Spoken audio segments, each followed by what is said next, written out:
Matt. That's pretty good when you're around 60. Yeah, he has been one of the best goalies in the country, top 10 nationally in save percentage.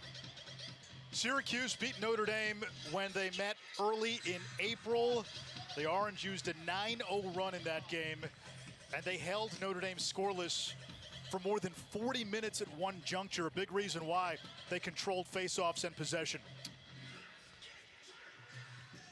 Yeah, it was, to me, like, that outcome was a little bit shocking, right? Early in the year, Notre Dame, to me, is as complete a team in college lacrosse. They seem to be a little clicky in terms of how they play. Like, their momentum can take them in and out of games at times. But Notre Dame, when they put it together, very hard to beat. Syracuse wins the opening faceoff. John Mullen getting the better. That Hiltz, who's been banged up. They recently got Finn Thompson back. He feels those two now back at full strength for this ACC tournament. Look, this is a Syracuse team. If they get possession, the skill on offense is off the charts. And what I like about what I'm seeing there as we battle here for a ground ball is Joey Spallina making an impact early, putting some pressure on Notre Dame. And some of the big matchups he's had attendance. If Army wins the Patriot League, if Richmond wins the A-10, if Yale doesn't win the Ivy, Syracuse probably in, even with a loss. But we got the sense from Gary Gate. They knew what the stakes were. Sick defense, but don't pass the player off, the Spallina to Dwan. You stay on your matchup until you're not on your matchup anymore. They have to communicate through some of those slips and picks. Face-off violation on Syracuse. I saw Kevin, most outstanding player of the NCAA tournament. Third all-time in points at Notre Dame, behind brother Pat and Randy Colley. And only Randy Colley has scored more goals in an Irish uniform. We get a loose ball push on Syracuse, and it comes with a flag. This was a physical game when they played back in April. Syracuse, 22 blue, 22 blue, unsportsmanlike conduct, 1 minute, full time. Full time, so that means Notre Dame will have First assist of the game. And Notre Dame comes into this game riding a 13-game winning streak in the month of May. They went 3-1. In accuracy, it's easier said than done. What makes it so difficult? Honestly, I think a lot of people now have a lot of whip in their stick. And so when you're actually looking to throw those short passes. Official took a spill. Yeah, I think you see the Canadian indoor players throw it even better, right? Because they're not shooting from the outside as much as you do in the field game, so they don't have as much whip in their stick.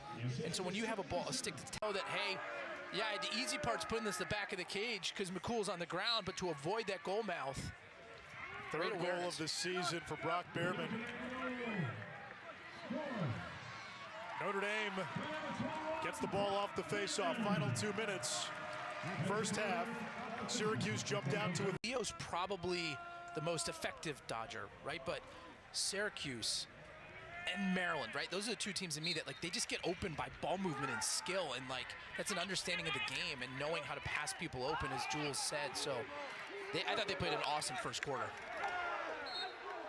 Out of bounds to Syracuse, so the Irish that time went with Colin Hagstrom in championship weekend. It was like shocking last year to see him run out of the third midfield. I'm like, how big is he? How 6'4". fast is he? Like, where are they getting all these athletes from? And, you know, we asked Coach Corrigan about that. He said he used to always talk to his dad about, like, do I recruit athletes or lacrosse players? And he's like, we always kind of erred on the side of the athlete, and they are doing that by far. Over, he harnessed the power of Poutine, the Canadians. Hiltz, Finn Thompson, Mullen on the face-off. Make it, take it, turn and rake it.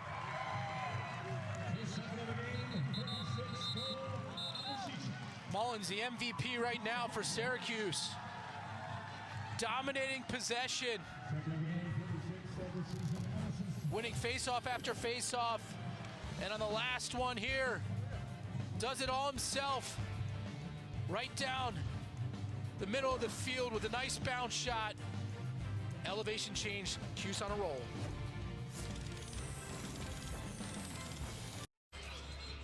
Matt, John Mullen When he wins a faceoff, Syracuse has had a chance to score. Yeah, they've scored 4 goals right off his faceoff wins.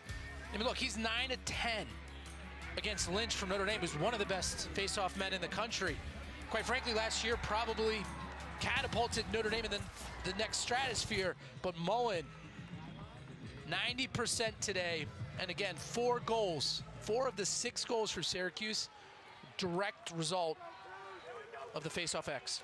Dana, we could hear Kevin Corrigan from up here in that last Notre Dame huddle. Are you able to translate what he said? Yes, I am. He basically was just getting after the off win, so this is make it, take it.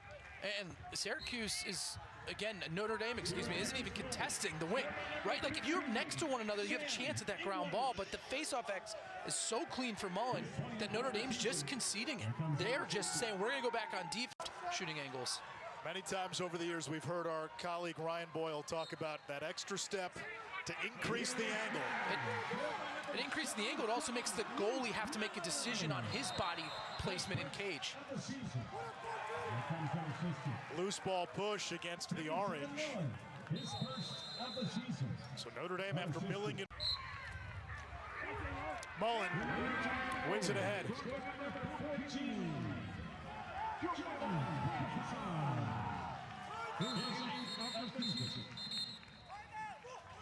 With Dana Boyle. Just something to keep an eye on, guys, in the booth. Number 22, Lynch for Notre Dame, one of the best face-off guys in the country. His entire left arm was taped up. Came off the sidelines in the second quarter, got checked out by the athletic training staff. He is a go here at the stripe, but something to watch out. They've been putting some reserves in there. Yeah, we've seen Hagstrom, we've seen Gallaher as well. It's Lynch and Mullen, statistically 2 of the top 11 in all of Division I. A lot of good face-off men in the ACC. We'll see Brady Wambach from UNC here in the third quarter. A Notre Dame team that has won 13 in a row in the month of May. Another face-off win by Mullen. Syracuse 15. Was given 42. Christian Gallaher some tips. You see that 22 for Will Lynch has his entire left arm taped up, so he's struggling with a bit of an injury on the left side, but he was trying to teach Christian Gallaher how to counter Mullen if he doesn't win it, force him back, and disrupt him at the X. Mullen has dominated Notre Dame now in 2 games at the X this season. And the other big injury coming into the game for Notre Dame, ACC Freshman of the Year Matt Jeffrey out. He left last week's game with Penn in a neck brace. That's going to be against. Now, Matt, you've been through weather delays yourself. What's the challenge when you return to action? It's hard to get up, you know, for the start of a game twice, right? Like early on, like Syracuse definitely had more energy than Notre Dame, and like I don't want to say I'm sensing the opposite, but right now back-to-back possessions for Notre Dame. 8-7. It was the Heels' first win in Durham since their championship season in 2016.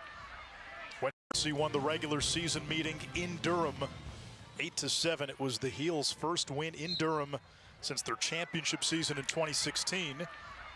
When Syracuse beat Notre Dame in early April, it snapped a 7. Yeah, undisciplined from Notre Dame that led to that goal. Jake Taylor still watches from the sidelines. Coach Corrigan, very unhappy, would not allow him to go in that huddle in between the third and fourth quarter. Said you don't deserve to be in the huddle if you're going to retaliate like that as a veteran leader out there on the field. Yeah, wow. I don't disagree with him. Senior captain. And I think Coach Corrigan was more upset, not with necessarily the trip, but it was from the end of the quarter. In fourth quarter, he's not even close to the sub box. It doesn't appear that he's going in, but that end of the scoring jump, but can they make a comeback without Jake Taylor? I don't know if it's possible. It's going to be harder, right? And again, like, look, I think it was maybe not ideal for one of your 6-year players to make that mistake. Chance here for the Cuse, unsettled. Hiltz ran all the way down on that ride and caused the turnover. Like, he's doing things that he gets questioned at times, like, can he be that person? And he's answering that tonight. And that was what led to the Jake Taylor penalty. Syracuse scored on the ensuing possession at the start of the fourth quarter. Now let's see if Notre Dame goes into the ride. They bring pressure. A big ground ball here. 13-9 Cuse. They beat the Irish at the Dome 14-9. Flag down. Back on the 5th of April. Notre Dame's previous 3 losses before. And Notre Dame's made a change here late in the game. They're double polling at the midfield line trying to contest on those ground balls, but you know the answer to that is win it directly to yourself. Mullen has been sensational tonight. That's not the play.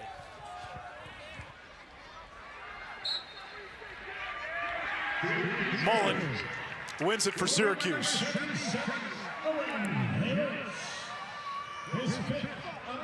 You're allowed to go over and back in the first 20 seconds of the shot clock. Syracuse, though, Opportunities with very few possessions.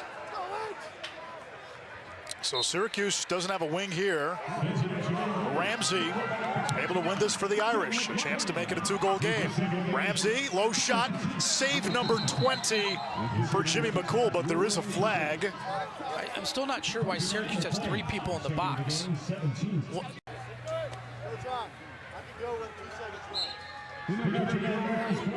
Mullen able to win the faceoff. And this should do it. So a little bit of a chaotic, messy ending, but Syracuse holds on for a 14-12 win.